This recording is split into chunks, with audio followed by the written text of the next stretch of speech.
Cette crise de la quarantaine s'est malheureusement transformée en la crise des CHSLD. Depuis plusieurs semaines, c'est là que la COVID-19 fait le plus de ravages dans notre nation. Alors que le reste du Québec se porte plutôt bien, qu'on est plus sur un plateau qu'une courbe qui explose, c'est dans les CHSLD, dans les centres de soins de longue durée, qu'on a vu le plus d'hospitalisations et malheureusement de décès. Et j'en parle pas à froid comme ça parce que je sais que pour certains d'entre vous, c'est votre père, c'est votre mère, c'est votre grand-père, c'est votre grand-mère, c'est votre mononcle, votre ma-tante. Et c'est triste, c'est dramatique, c'est tragique, ça devrait pas être le cas. Chaque décès est un décès de trop et c'est anormal. La mort ne fait pas partie du plan initial de ce monde-là, c'est clair, il doit y avoir un meilleur monde que ça. Mais j'ai trouvé vraiment remarquable de notre gouvernement de vouloir redresser la situation, de vouloir prendre les choses en main très rapidement.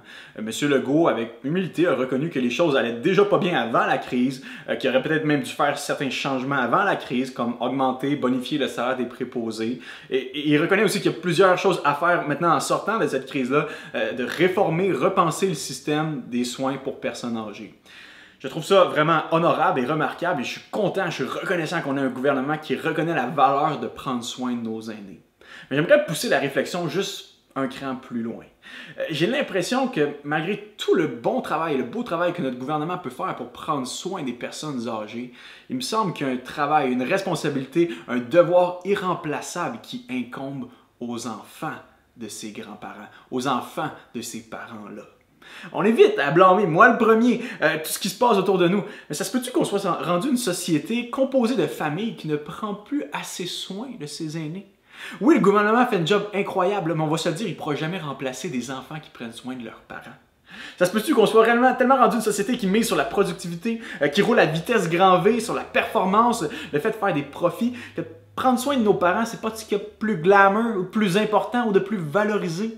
On valorise l'éternelle jeunesse, oui, mais à quel point on prend soin de la vieillesse? On est centré sur l'esthétique, l'apparence, la superficialité, mais les personnes âgées, ils ne fitent pas dans ce moule-là. On est dans un moule nord-américain individualiste, matérialiste, centré sur l'acquisition de plus possible de matériel, mais ça se peut-tu que ça soit pas nécessairement l'essentiel?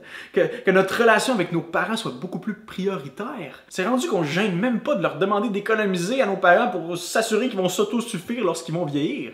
On veut être certain qu'on n'a pas besoin de s'en occuper, de ne pas les avoir à charge.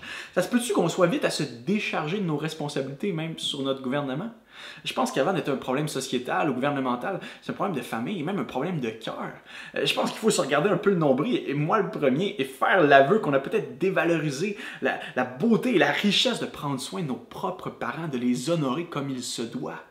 Et c'est pas mon opinion personnelle ici, là. C'est pas moi qui lève la main et dit « Hey, il faudrait prendre plus soin de nos parents, de nos aînés. » Non, c'est le Père éternel, le Dieu vivant, le Dieu qui a fait le ciel et la terre qui nous dit que c'est notre devoir en tant qu'enfant de porter un regard attentif, d'être dévoué, d'être rempli de dépassement et d'amour pour nos parents. Un des 10 commandements qu'on lit dans l'Ancien Testament est celui qui dit « Honore ton père et ta mère ». On lit ça en Exode 20, le verset 12. « Honore ton père et ta mère afin de jouir d'une longue vie dans le pays que l'Éternel, ton Dieu, te donne. » Pourquoi, alors qu'on prend soin de nos parents, notre longévité à nous augmente? Parce que nos enfants nous voient prendre soin de nos parents. Et un jour, alors que nous, on va perdre en autonomie, que nous, on va vieillir, que notre santé va se dégrader, eh bien, nos enfants qui vont nous avoir vu prendre soin de nos parents vont prendre soin de nous à notre tour.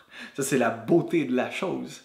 Et je crois qu'on a tout à redécouvrir la fierté de prendre soin de nos parents, la gloire qu'il y a dans le fait de s'arrêter, de calmer notre rythme de vie, de s'investir, et s'il faut même parfois même les accueillir chez nous, de le faire. Et je suis conscient, là, alors que je dis ça, qu'il y a plein de situations complexes, différentes, il y a plein d'historiques dans les familles, et c'est pas facile. Et moi, le premier, j'ai de la misère parfois à prendre soin de mes parents.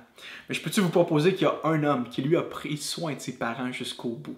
Jésus-Christ. Alors qu'il était sur cette croix, ensanglanté, immobilisé, prêt à expirer, il a vu sa mère du coin de l'œil, Marie, puis il a regardé son apôtre Jean, puis il a dit « Fils, voici ta mère, prends soin d'elle. » Hey, alors que moi, quand je souffre, je crie « Maman, aide-moi! » Jésus, totalement désintéressé, décentré de sa propre personne, s'assure que sa mère, jusqu'à sa mort, il s'assure que sa mère soit bien prise en charge par un de ses disciples. C'est-tu pas magnifique, ça? Alors que nous, oui, on veut changer de comportement, on veut aimer les aînés, on veut aimer nos parents le plus possible. On sait qu'on n'arrivera pas à mettre parfaitement à application ce commandement-là de l'Exode, mais Jésus, lui, l'a fait pour que nous, on puisse être pardonnés, qu'on puisse être justifiés devant le Dieu éternel qui a fait le ciel et la terre. Donc, prenons exemple sur Jésus-Christ, prenons soin de nos parents. Et lorsqu'on n'y arrive pas, rappelons-nous qu'on a un sauveur incroyable qui, lui, y est arrivé.